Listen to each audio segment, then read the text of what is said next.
दोस्तों नमस्कार, स्वागत है एक बार फिर से देश और दुनिया की तमाम बड़ी खबरों में। आपसे निवेदन है, कृपया चैनल को सब्सक्राइब करें और घंटी बटन भी दबा दें। ये पहली बड़ी खबर है, केजरीवाल को नहीं मिली राहत, कोर्ट ने 1 अप्रैल तक बढ़ा दी ईडी की रिमांड। दरअसल दिल्ली के कथित शराब घोटाले से जुड़े मनी लॉन्ड्रिंग केस में मुख्यमंत्री केजरीवाल को राहत नहीं मिली। गुरुवार को उनकी प्रवर्तन निदेशालय की रिमांड बढ़ा दी गई। दिल्ली के राज्य एवेन्यू कोर्ट ने इसे 1 अप्रैल 2024 तक के लिए बढ़ा दिया है। अब अगली सुनवाई 1 अप्रैल 2024 को होगी। अगली बड़ी खबर, मुख्यमंत्री केजरीवाल की ईडी कस्टडी के बीच दिल्ली सरकार ने जारी कर दिया एक और आदेश। दरअसल दिल्ली के मुख्यमंत्री केजरीवाल ईडी की कस्टडी में हैं। इस बीच दिल्ली सरकार ने तीसरा बड़ा आदेश जारी कर दिया। यह आदेश शिक्षा से जुड़ा है, जिसे केजरीवाल सरकार अपना फ्लैगशिप प्रोजेक्ट बताती है। दिल्ली के शिक्षा निदेशक ने निजी स्कूलों को निर्देश दिया है कि स्कूल की फीस बढ़ाने से पहले सरकार की इजाजत लेनी होगी। ये आदेश उन स्कूलों पर लागू होगा जो सरकारी जमीन पर बने हैं।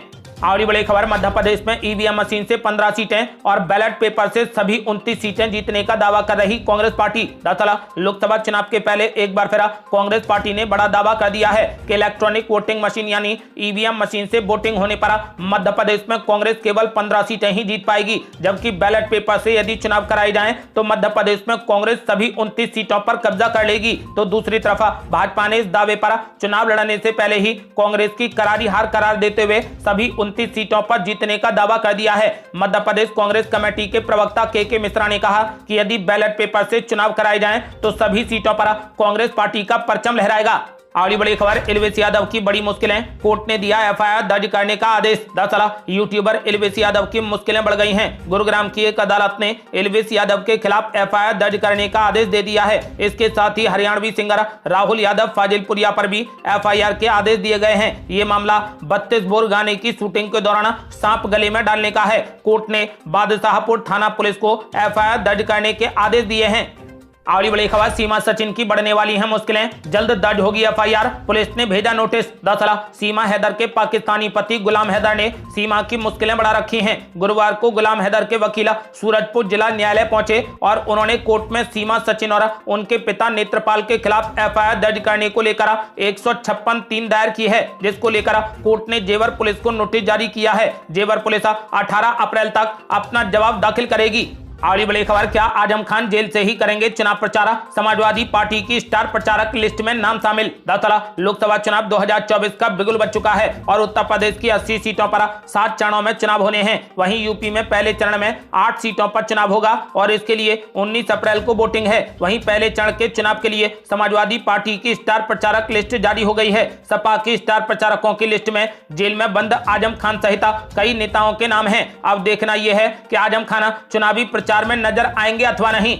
अगली बड़ी खबर, रायबरेली और अमेठी पर कांग्रेस पार्टी क्यों नहीं कर रही उम्मीदवारों का ऐलान, बीजेपी की बढ़ रही बेचैनी। दरअसल लोकसभा चुनाव के लिए उत्तर प्रदेश में कांग्रेस ने अभी तक 14 सीटों पर प्रत्याशियों का ऐलान कर दिया है। यूपी में कांग्रेस पार्टी को समाजवादी पार्टी की ओर से 17 सीटें मिली हैं। इन 17 सीटों में से सबसे ज्यादा चर्चा अमेठी और रायबरेली लोकसभा निर्वाचन क्षेत्र की हो रही है। हालांकि रायबरेली और अमेठी पर कांग्रेस की चुप्पी कई सवाल खड़े कर रही है, लेकिन इस चुप्पी से बीजेपी की टेंशन बढ़ गई है। अगली बड़ी खबर, पीएम मोदी के खिलाफ मायावती भी खड़ा करेंगी उम्मीदवार, मायावती को भेजे गए 4 नाम। दरअसल बहुजन समाज पार्टी ने लोकसभा चुनाव 2024 के लिए यूपी की सभी 80 सीटों पर चुनाव लड़ने की तैयारी की है। बसपा सुप्रीमो मायावती की तरफ से प्रत्याशियों की सूचियां भी जारी की जा रही हैं। इसी क्रम में उत्तर प्रदेश की सबसे चर्चित सीट वाराणसी पर सबकी नजर है कि बहुजन समाज पार्टी की तरफ से वाराणसी में किसे उम्मीदवार के तौर पर उतारा जाएगा। आपको बता दें कि फिलहाल इसके लिए मायावती को 4 नाम भेजे गए हैं। इनमें 2 नए कार्यकर्ता और 2 पुराने कार्यकर्ताओं के नाम शामिल हैं। फिलहाल मायावती ने यह ऐलान कर दिया है कि पीएम मोदी के खिलाफ भी उम्मीदवार उतारा जाएगा। अगली बड़ी खबर, यूपी में तीसरे मोर्चे की सुगबुगाहट तेज, एआईएमआईएम समेत एक साथ आ सकती हैं 6 पार्टियां। दरअसल लोकसभा चुनाव के लिहाज से उत्तर प्रदेश में तीसरे मोर्चे के गठन की बड़ी तैयारी चल रही है। लोकसभा चुनावों में समाजवादी पार्टी और बहुजन समाज पार्टी के साथ में भारतीय जनता पार्टी की घेराबंदी की तैयारी है। दावा है कि राष्ट्रीय शोषित समाज पार्टी के राष्ट्रीय अध्यक्ष स्वामी प्रसाद मौर्य, अपना दल कमेरावादी पार्टी के अध्यक्ष पल्लवी पटेल, एआईएमआईएम के प्रमुख ओवैसी, आजाद समाज पार्टी अध्यक्ष चंद्रशेखर आजाद, जनवादी पार्टी सोशलिस्ट के अध्यक्ष संजय चौहान, पीस पार्टी के अध्यक्ष डॉक्टर अयूब के बीच में गठबंधन पर बात बन गई है। सभी नेताओं ने गठबंधन के मुद्दे पर एक दूसरे से फोन पर बातचीत की है। ऐसा माना जा रहा है कि जल्द ही यूपी में तीसरा मोर्चा खड़ा कर दिया जाएगा। अगली बड़ी खबर, समाजवादी पार्टी के सियासी बवाल के बीच मुरादाबाद पहुंच रहे गृह मंत्री अमित शाह, बड़े खेला की तैयारी में बीजेपी। दरअसल समाजवादी पार्टी के सियासी बवाल के बीच केंद्रीय गृह मंत्री अमित शाह उत्तर प्रदेश के मुरादाबाद का दौरा करेंगे। 2 अप्रैल को मुरादाबाद और सहारनपुर में उनकी चुनावी रैलियां हैं। यही वजह है कि सियासी गलियारों में ऐसा माना जा रहा है कि गृह मंत्री अमित शाह के मुरादाबाद दौरे से बीजेपी को जमीनी स्तर पर बड़ा लाभ मिलेगा। अगली बड़ी खबर, असदुद्दीन ओवैसी की पार्टी एआईएमआईएम ने बिहार में 5 और सीटों का कर दिया ऐलान। दरअसल असदुद्दीन ओवैसी के नेतृत्व वाली एआईएमआईएम बिहार में 15 या उससे अधिक सीटों पर चुनाव लड़ेगी। पार्टी ने 5 और सीटों पर चुनाव लड़ने से जुड़ी घोषणा कर दी। पार्टी के प्रदेश अध्यक्ष अख्तरुल इमान ने बताया कि हमारी पार्टी ने पहले 10 सीटों पर चुनाव लड़ने का ऐलान किया था, लेकिन जनता के आग्रह पर 5 सीटों को और हम लोगों ने बढ़ा दिया है, जिनमें गोपालगंज, शिवहर, दरभंगा, वाल्मीकि नगर और मधुबनी शामिल हैं। पार्टी ने अब तक 15 सीटों पर चुनाव लड़ने का ऐलान कर दिया है। अगली बड़ी खबर, केजरीवाल को मुख्यमंत्री पद से हटाने की मांग वाली याचिका हाई कोर्ट में खारिज। कहा, राष्ट्रपति शासन का कोर्ट नहीं दे सकता आदेश। दरअसल आम आदमी पार्टी के मुखिया अरविंद केजरीवाल को दिल्ली के मुख्यमंत्री पद से हटाने की मांग वाली जनहित याचिका पर दिल्ली हाई कोर्ट में सुनवाई हुई। इस दौरान हाई कोर्ट ने कहा कि अदालत राष्ट्रपति शासन का आदेश नहीं दे सकती है। उपराज्यपाल की सिफारिश पर ही राष्ट्रपति शासन पर फैसला लिया जा सकता है। अदालत ने केजरीवाल के खिलाफ दायर इस याचिका को खारिज कर दिया है। अगली बड़ी खबर, सीजेआई चंद्रचूड़ को 600 वकीलों की चिट्ठी पर बोले पीएम मोदी, डराना और धमकाना कांग्रेस की पुरानी संस्कृति है। दरअसल देश भर के करीब 600 नामी गिरामी वकीलों द्वारा सीजेआई डीवाई चंद्रचूड़ को लिखी गई चिट्ठी पर पीएम मोदी ने बड़ी प्रतिक्रिया दी। उन्होंने कहा कि दूसरों को डराना धमकाना कांग्रेस की पुरानी संस्कृति है। वरिष्ठ वकील हरीश साल्वे और बार काउंसिल ऑफ इंडिया के अध्यक्ष मनन कुमार मिश्रा समेत अनेक वकीलों ने सीजेआई डीवाई चंद्रचूड़ को पत्र लिखकर आरोप लगाया था कि एक निहित स्वार्थ वाला समूह बेकार के तर्कों और घिसे पिटे राजनीतिक एजेंडों के आधार पर न्यायपालिका पर दबाव डालने और अदालतों को बदनाम करने का प्रयास कर रहा है। इस पर पीएम मोदी ने पलटवार करते हुए कहा कि डराना और धमकाना कांग्रेस की पुरानी संस्कृति है। अगली बड़ी खबर, मुख्यमंत्री एकनाथ शिंदे की शिवसेना ने जारी कर दी पहली लिस्ट। 8 उम्मीदवारों का कर दिया ऐलान। दरअसल लोकसभा चुनाव के लिए पहले चरण का मतदान 19 अप्रैल को होना है। इस वक्त तमाम दल लोकसभा सीटों के लिए उम्मीदवारों के नामों की घोषणा कर रहे हैं। इस क्रम में एकनाथ शिंदे की शिवसेना ने भी उम्मीदवारों की पहली लिस्ट जारी कर दी। पहली सूची में 8 सीटों पर कैंडिडेट्स के नाम फाइनल किए गए हैं। शिंदे गुट ने पहली लिस्ट में 7 सिटिंग सांसदों को चुनावी मैदान में उतारा है।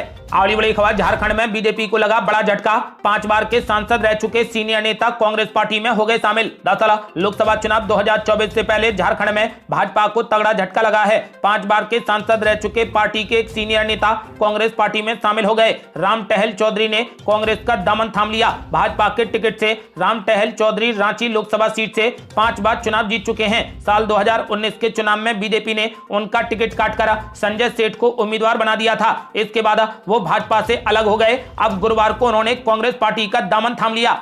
अगली बड़ी खबर, अखिलेश यादव ने सांसद एसटी हसन का काट दिया टिकट, तो ओवैसी ने बोला जबरदस्त हमला, बोले आप केवल दरी बिछाते रहें। दरअसल मुरादाबाद से मौजूदा सांसद एसटी हसन का टिकट काटकर रुचि वीरा को सपा प्रत्याशी बनाने पर असदुद्दीन ओवैसी ने अखिलेश यादव पर बड़ा हमला बोला है। ओवैसी ने कहा कि अखिलेश यादव को सिर्फ मुस्लिमों का वोट चाहिए। ओवैसी ने यहां तक कहा कि वो चाहते हैं कि आप उनके लिए दरी बिछाते रहें और अखिलेश भैया पर जवानी कुर्बान करते रहें। ओवैसी ने एसटी हसन का टिकट काटने को मुस्लिमों की सियासी नुमाइंदगी को खत्म करने की साजिश भी करार दिया है।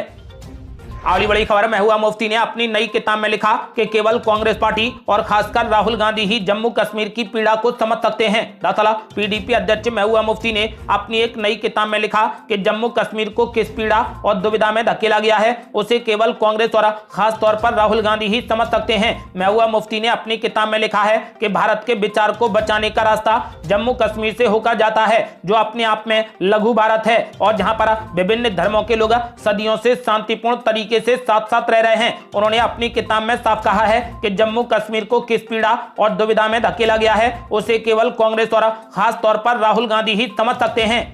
अगली बड़ी खबर, एकनाथ शिंदे की शिवसेना में आए हीरो नंबर 1 गोविंदा लड़ सकते हैं लोकसभा का चुनाव। दरअसल पूर्व सांसद और मशहूर फिल्म स्टार गोविंदा एकनाथ शिंदे गुट की शिवसेना में शामिल हो गए हैं। गोविंदा को मुंबई उत्तर पश्चिम लोकसभा सीट से शिवसेना यूबीटी के अमोल कीर्तिकर के मुकाबले मैदान में उतारा जा सकता है। 2004 के लोकसभा चुनाव में गोविंदा ने कांग्रेस के बैनर तले मुंबई उत्तर लोकसभा से चुनाव लड़ा था। उन्होंने बीजेपी के वरिष्ठ नेता राम नाईक को हराया था। हालांकि बाद में गोविंदा ने 2009 के लोकसभा चुनाव में चुनाव न लड़ने का फैसला करते हुए कांग्रेस पार्टी और राजनीति से नाता तोड़ लिया और अब एक बार फिर गोविंदा ने मुख्यमंत्री एकनाथ शिंदे की मौजूदगी में शिवसेना ज्वाइन कर ली। अब ऐसा माना जा रहा है कि गोविंदा शिवसेना से चुनाव लड़ेंगे।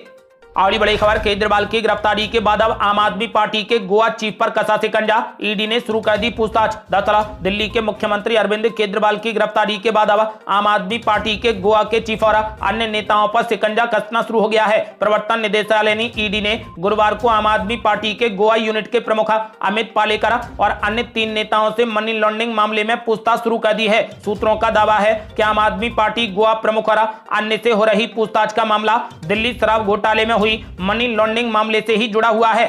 अगली बड़ी खबर, मुख्यमंत्री हेमंत बिस्वा शर्मा ने कर दिया कांग्रेस पार्टी खत्म होने का दावा, बोले एक भी हिंदू कांग्रेस पार्टी में नहीं बचेगा। दरअसल असम के मुख्यमंत्री हेमंत बिस्वा शर्मा ने एक बार फिर कांग्रेस पार्टी पर जमकर हमला बोला। हेमंत बिस्वा शर्मा ने दावा किया है कि साल 2032 तक कांग्रेस पार्टी का अस्तित्व खत्म हो जाएगा। उनका कहना है कि 2026 के बाद कांग्रेस में हिंदू समुदाय से कोई नहीं बचेगा और 2032 तक पार्टी में कोई मुस्लिम चेहरा नहीं होगा। हेमंत बिस्वा शर्मा ने कहा कि उनका मानना है कि कांग्रेस 2032 में खत्म हो जाएगी। अगली बड़ी खबर, कोर्ट रूम में जज के सामने केजरीवाल ने ईडी पर बोला जबरदस्त हमला, बोले ईडी के सिर्फ 2 ही मकसद हैं, एक तो आम आदमी पार्टी को खत्म करना और दूसरा वसूली रैकेट चलाना। दरअसल अरविंद केजरीवाल ने जज से जिरह करते हुए कहा कि देश के सामने आम आदमी पार्टी के भ्रष्ट होने की झूठी तस्वीर पेश की जा रही है। उन्होंने कहा कि ईडी के बस 2 ही मकसद हैं, एक तो हमारी पार्टी को खत्म करना और दूसरा वसूली रैकेट चलाना। केजरीवाल ने कहा कि ये एक घोटाला है। उन्होंने कहा कि अगर 100 करोड़ रुपए का घोटाला हुआ है तो पैसे कहां गए, क्या ईडी को वो पैसे मिले हैं? केजरीवाल ने कहा कि असली घोटाला तो अब शुरू हुआ है। अगली बड़ी खबर, देश की सबसे अमीर महिला ने छोड़ दी कांग्रेस पार्टी, अब बीजेपी में हो सकती हैं शामिल। दरअसल देश की सबसे अमीर महिला और हरियाणा की पूर्व मंत्री सावित्री जिंदल ने भी कांग्रेस पार्टी छोड़ दी है। कुछ दिन पहले ही उनके बेटे और उद्योगपति नवीन जिंदल कांग्रेस पार्टी छोड़कर भारतीय जनता पार्टी में शामिल हो चुके हैं। 84 वर्षीय सावित्री जिंदल ने एक सोशल मीडिया पोस्ट में कांग्रेस छोड़ने के अपने फैसले की घोषणा की है। अब ऐसा माना जा रहा है कि वो जल्द ही बीजेपी में शामिल हो जाएंगी। अगली बड़ी खबर, राजनाथ सिंह ने कर दिया बड़ा ऐलान, बोले सरकार अग्निवीर स्कीम में बदलाव को तैयार, जरूरत पड़ी तो लेंगे फैसला। दरअसल सेना में भर्ती के लिए लागू हुई अग्निवीर स्कीम का देश भर में विरोध हुआ था। इसके बाद भी इसी के माध्यम से अब निचले स्तर पर भर्तियां हो रही हैं, जिसके तहत 4 साल की ही नौकरी होती है। इस अवधि के पूरा होने के बाद सैनिकों को एक मुश्त राशि मिलती है और उन्हें दूसरी जगहों पर भर्ती में प्राथमिकता मिलती है। इसके बाद भी इस स्कीम की ये कहते हुए आलोचना की जाती है कि ये शॉर्ट टर्म नौकरी है और इसके बाद सैनिकों के आगे पूरे करियर की चुनौती रहती है। इन सवालों के बीच रक्षा मंत्री राजनाथ सिंह ने कहा कि यदि जरूरत पड़ी तो सरकार अग्निवीर भर्ती स्कीम में बदलाव के लिए भी तैयार है। अगली बड़ी खबर, पंजाब में शुरू हो गया ऑपरेशन लोटस, इकलौते सांसद के भागने पर आम आदमी पार्टी मंत्री ने निकाली भड़ास। दरअसल पंजाब में आम आदमी पार्टी के एकमात्र लोकसभा सदस्य सुशील कुमार रिंकू के भारतीय जनता पार्टी में शामिल होने के एक दिन बाद वरिष्ठ आम आदमी पार्टी नेता सौरभ भारद्वाज ने आरोप लगाया कि राज्य में ऑपरेशन लोटस शुरू हो गया है। विपक्षी दल जब भाजपा पर राज्यों की सरकारों को गिराने के लिए विधायकों की खरीद फरोख्त का आरोप लगाते हैं तो इसे ऑपरेशन लोटस करार देते हैं। भारद्वाज ने नई दिल्ली में आयोजित संवाददाता सम्मेलन में कहा कि पंजाब में आम आदमी पार्टी विधायकों ने बुधवार को कहा कि उनमें से कई को फोन आ रहे हैं और भाजपा में शामिल होने के लिए पैसे, वायु श्रेणी की सुरक्षा और लोकसभा चुनाव में टिकट देने की पेशकश की जा रही है। उन्होंने कहा कि भाजपा ऑपरेशन लोटस चला रही है। अगली बड़ी खबर, आरजेडी कांग्रेस और लेफ्ट महागठबंधन में बन गई बात, आज तेजस्वी यादव सीट बंटवारे का करेंगे ऐलान। दरअसल बिहार में आरजेडी कांग्रेस और 3 वामपंथी दल सीपीआई माले, सीपीआई और सीपीएम के महागठबंधन में पहले चरण का नामांकन खत्म होने के बाद लोकसभा सीटों का बंटवारा तय होता दिख रहा है। महागठबंधन ने आज प्रेस कॉन्फ्रेंस बुलाई है जिसमें घटक दलों के बीच में सीट शेयरिंग का ऐलान होगा। ऐसा माना जा रहा है कि आज तेजस्वी यादव सीट बंटवारे का ऐलान कर देंगे। अगली बड़ी खबर, अपनी जिद पर अड़े पप्पू यादव, बोले पूर्णिमा छोड़ने से बेहतर है आत्महत्या कर लेना, कांग्रेस नेतृत्व जल्द ले फैसला। दरअसल पूर्णिमा लोकसभा सीट पर लालू यादव की आरजेडी और कांग्रेस के बीच में चल रही खींचतान पर पप्पू यादव ने बड़ा बयान दिया है। उन्होंने कहा कि पूर्णिमा छोड़ने से बेहतर होगा आत्महत्या कर लेना। पूर्व सांसद पप्पू यादव पूर्णिमा से चुनाव लड़ने के अपने स्टैंड पर लगातार कायम है। उन्होंने कांग्रेस लीडर राहुल गांधी और प्रियंका गांधी के पाले में गेंद डाल दी है। उनका कहना है कि कांग्रेस का शीर्ष नेतृत्व इस मामले पर जल्द से जल्द फैसला ले। अगली बड़ी खबर 6 अप्रैल को जयपुर में लॉन्च होगा कांग्रेस पार्टी का चुनावी घोषणा पत्र। सोनिया गांधी, राहुल गांधी और मल्लिकार्जुन खड़गे की होगी जनसभा। दरअसल लोकसभा चुनाव में कांग्रेस का घोषणा पत्र इस बार राजस्थान के जयपुर से लॉन्च होगा। कांग्रेस की राष्ट्रीय अध्यक्ष मल्लिकार्जुन खड़गे, पूर्व अध्यक्ष सोनिया गांधी और राहुल गांधी 6 अप्रैल को जयपुर में कांग्रेस के चुनावी घोषणा पत्र को लॉन्च करेंगे। तीनों नेता जयपुर में चुनावी सभा को भी संबोधित करेंगे। इस लोकसभा चुनाव में सोनिया, राहुल और खड़गे की ये पहली चुनावी सभा होगी। अगली बड़ी खबर भूपेश बघेल की बड़ी मुश्किलें, ईवीएम मशीन के खिलाफ बोलना पड़ा महंगा, शिकायत की गई दर्ज। दरअसल लोकसभा चुनाव के दौरान छत्तीसगढ़ के पूर्व मुख्यमंत्री और राजनांदगांव लोकसभा सीट से प्रत्याशी के खिलाफ आदर्श आचार संहिता उल्लंघन को लेकर शिकायत की गई है। भारत निर्वाचन आयोग के खिलाफ भड़काऊ बयान देने और नामांकन दाखिल करने के लिए लोगों को अनुचित रूप से उकसाने का आरोप भूपेश बघेल पर लगाया गया है। इसके अलावा भूपेश बघेल पर आरोप लगाया गया है कि उन्होंने ईवीएम मशीन पर भरोसा न होने की बात करते हुए बैलेट पेपर से चुनाव कराने की बात कही थी। ये थी अब तक की बेहद बड़ी खबरें। रोजाना की ताजा खबरों को जानने और हमसे जुड़ने के लिए चैनल को लाल बटन दबाकर सब्सक्राइब करें और घंटी बटन भी दबा दें। जल्दी मिलते हैं बड़ी अपडेट के साथ, तब तक के लिए जय हिंद, जय भारत।